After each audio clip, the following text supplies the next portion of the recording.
Kembali lagi pemirsa bersama talk show Jember Fashion Carnival 2019.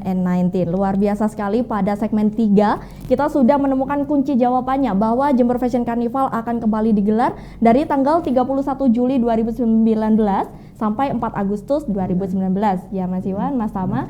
Nah ini saya ingin dengan tema Tribal Grandeur ini. Di sisi lain ada yang salah satu yang menarik perhatian saya, yaitu Pets Carnival. Nah Pets Carnival sendiri ini pada tahun 2019 ini keberapa? Kedua ya.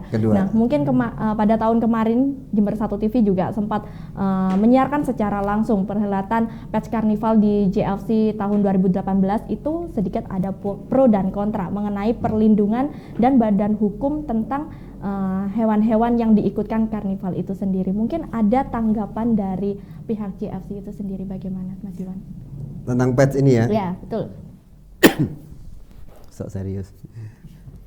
Jadi untuk Pet Carnival ini menjadi menarik memang. Kenapa ini dimunculkan ya tahun kemarin oleh Mas Dinan Faris ya, saat itu? Karena kita melihat bahwa JFC ini adalah pelopor. Artinya harus memunculkan sesuatu yang baru. Saat daerah lain sudah mulai meniru, JFC harus dapat temuan baru. Nah, tapi untuk mendapatkan temuan baru ini kan harus ada dasarnya apa? Nah, dasarnya yang pertama adalah untuk konsep karnival ini bisa menjadi sesuatu yang menarik. Tapi juga yang tidak kalah penting adalah bahwa juga harus ada dasar bisa memberikan dampak kesejahteraan atau prosperity value ke depan dalam waktu panjang ke depan. Jadi dampak dari penyelenggaraan ini. Maka di situ muncullah gagasan Pets Carnival. Karnavalnya para pemelihara hewan ya, hewan piaraan di dalamnya. Nah, Pet Carnival ini sendiri karena kita bukan orang yang bergerak di bidang hewan sebenarnya ya, cuma kita mau bikin karnivalnya sebenarnya. Maka disitulah kita mulai berkoordinasi, berkenalan dengan mereka-mereka yang dalam hal ini terbiasa berinteraksi dengan dunia hewan, teman-teman komunitas pecinta hewan. Lalu kemudian PDHI, Perhimpunan Dokter Hewan Indonesia, kita coba hubungi. Nah di situ kita ternyata mendapatkan banyak sekali masukan. Kami sangat bersyukur sekali. Ternyata teman-teman dari PDHI itu mereka tulus, sungguh-sungguh punya keinginan untuk membantu, terlibat. Karena menyadari bahwa ini tujuan kedepannya begitu bagus sekali.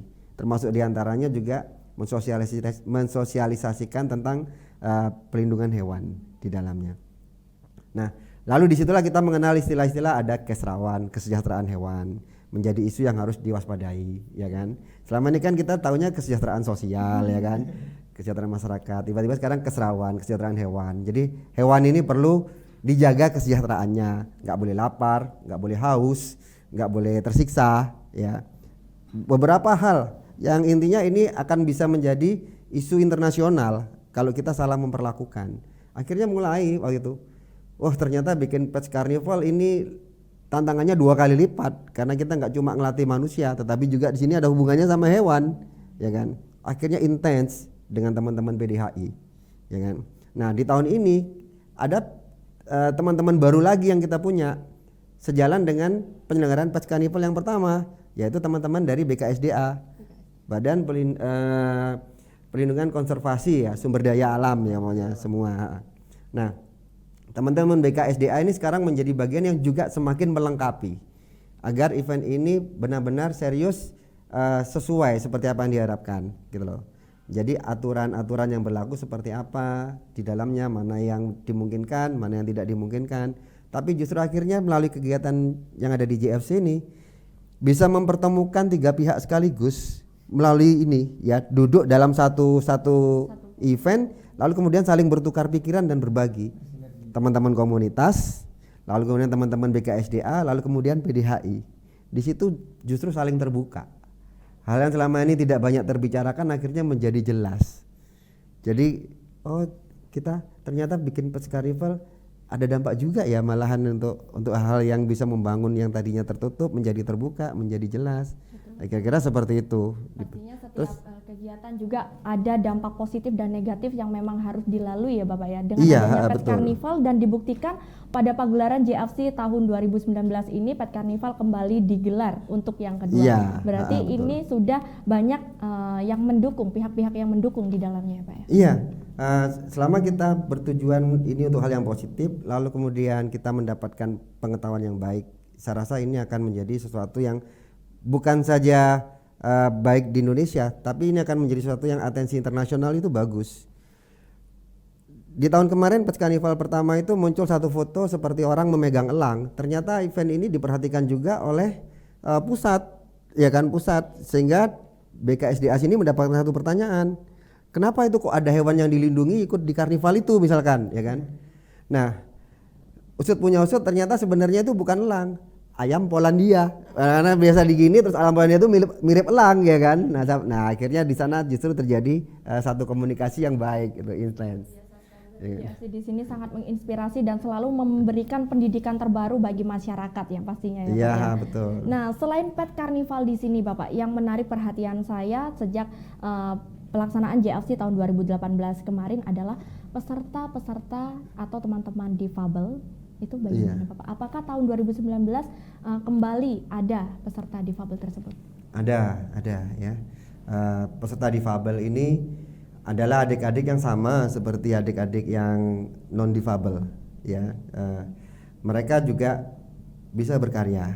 Lalu kemudian juga ibu bupati kita juga memberikan satu perhatian khusus untuk adik-adik difabel, ya kan, sehingga mengikutkan teman-teman komunitas dari Smile World, ya, untuk berpartisipasi di kegiatan JFC ini, karena kita tidak banyak akses untuk tahu adik-adik difabel ini ada di mana saja, terus bagaimana membimbingnya dan lain sebagainya, dan akses itu dipermudah, diberikan jalan melalui Ibu Bupati di kegiatan untuk Kids Carnival itu melibatkan adik-adik difabel. Sampai tahun ini pun masih. Luar biasa sekali. Mengingat Jember sendiri ingin mewujudkan kota sebagai ramah difabel ya Bapak. Iya. Sangat didukung sekali. Kalau JFC ini ramah semuanya sebenarnya. Ramah semuanya ya Bapak ya. Artinya gini, kalau mau jadi model profesional itu banyak nggak lolosnya dari kita ini. Dari tinggi badan, dari ganteng cantiknya itu sudah banyak yang nggak lolos. Tapi kalau di JFC itu ramah orang gemuk, ramah orang kurus, ramah orang hitam, ramah orang putih, kuning. Karena di sini memang menekankan sebuah ya kan? seninya ya, karya, Pak, ya. Iya. Sebuah karyanya luar biasa sekali. Jadi ramah semuanya. Di sini bisa berkarya semua, jadi performance. Ya, bisa diterima oleh semua kalangan pastinya dan dinikmati oleh kalangan menengah ke bawah. Mengingat biasanya jika fashion itu hanya dinikmati oleh kaum menengah ke atas. Iya, betul. Nah, betul Bapak, setelah Pets Carnival dan difabel, selanjutnya yang menarik perhatian adalah pelaksanaan di sub WACI ya Pak ya. WACI. Wonderful Archipelago Carnival Indonesia. Betul. Nah, jika pada tahun 2018 lalu yang menjadi perhatian khusus adalah teman-teman dari NTB yang waktu itu pasca terjadi bencana tetapi ikut masih bersemangat di pagelaran JFC ke 2018. Nah, pada tahun 2019 ini daerah mana saja? Mungkin Mas Tama bisa membantu menjawab ini. Untuk daerah yang WACI itu NTB tetap ya? NTB tahun ini tetap ikut ya malah survive ya? Jumlahnya lebih besar lagi. Iya, karena mungkin mau mempromosikan sirkuit untuk MotoGP ya Pak ya? Iya, dan rencana seperti itu. Betul sekali. Lalu iya ya, kepikiran juga ternyata. Oh, ternyata dari tadi lebih tahu malah. Iya. Ternyata pemirsa di sini Mas Iwan dan Mas Tama ini adalah bukan saudara lagi, bukan satu manajemen lagi. Ternyata Mas Tama ini adalah putra dari Mas Iwan. Ya, luar biasa sekali. Karena dari tadi grogi nih ya Mas Iwan, yang canggung sekali, yang mau manggil Mas. Iya, manggil Mas atau manggil Ayah gitu ya. Oke, untuk WACI sendiri daerah mana saja ini Mas Tama? Untuk WACI itu ada tadi dari NTB, lalu ada dari istilahnya apa ya? DPD DKI Jakarta, lalu ada juga sisanya apa lagi ya? Untuk WACI itu Abang None nanti. Yang ada sekitar 10 pasang Abang None yang akan diikut sertakan. Datang langsung ke Jember itu ya Pak Ya, ya? didatangkan juga nih berarti nanti untuk Gusning ini ya. Gala perform ini. Betul. Menjadikan sebuah kolaborasi dan pembanding yang baik pastinya. Nah, mungkin ada himbauan atau ajakan kepada masyarakat Jember untuk meramaikan pagelaran JFC tahun 2019 kali ini, Mas Iwan? Ada saya dulu. Oke. Ada untuk sahabat-sahabat kita, saudara-saudara semua yang ada di Jember ya khususnya kalau saat ini. Bagaimana karnaval ini diselenggarakan dengan baik, percayakan kepada kami semua yang ada di sini untuk melakukan yang baik. Kami mengajak apa tugasnya semua yang ada di Jember ini jadi tuan rumah yang baik. Support ya kedatangan tamu-tamu, gunakan peluang ini juga untuk mendapatkan dampak-dampak manfaat ekonomi bagi siapapun saja. Silakan itu dilakukan, berkarya dengan cindera mata, baik kuliner maupun souvenir ya, aksesoris.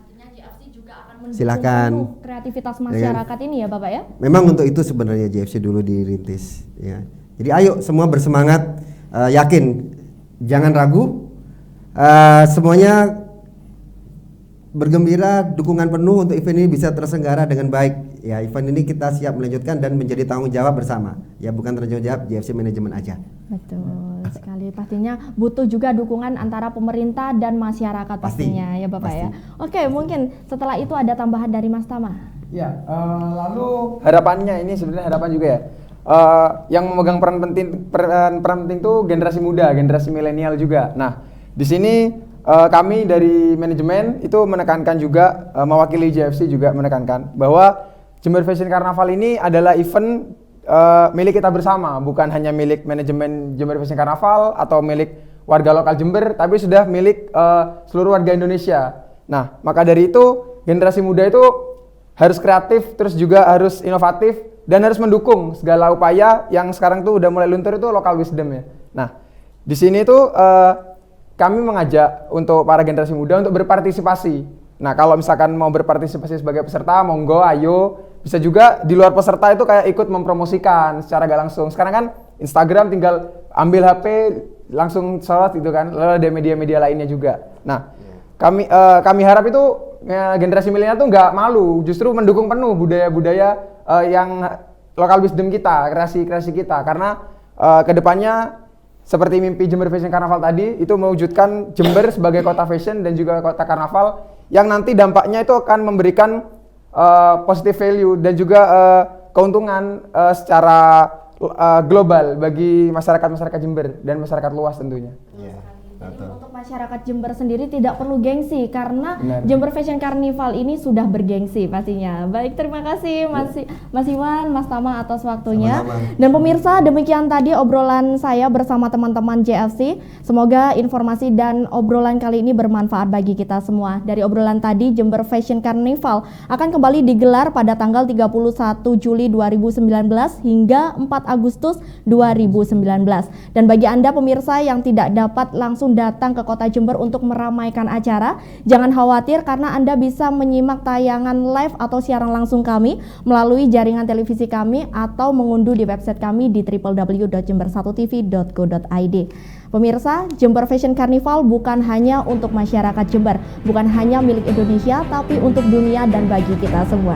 Saya Desi Syetna bersama kerabat kerja yang bertugas mohon undur diri dari hadapan Anda. Sampai jumpa di pertemuan selanjutnya.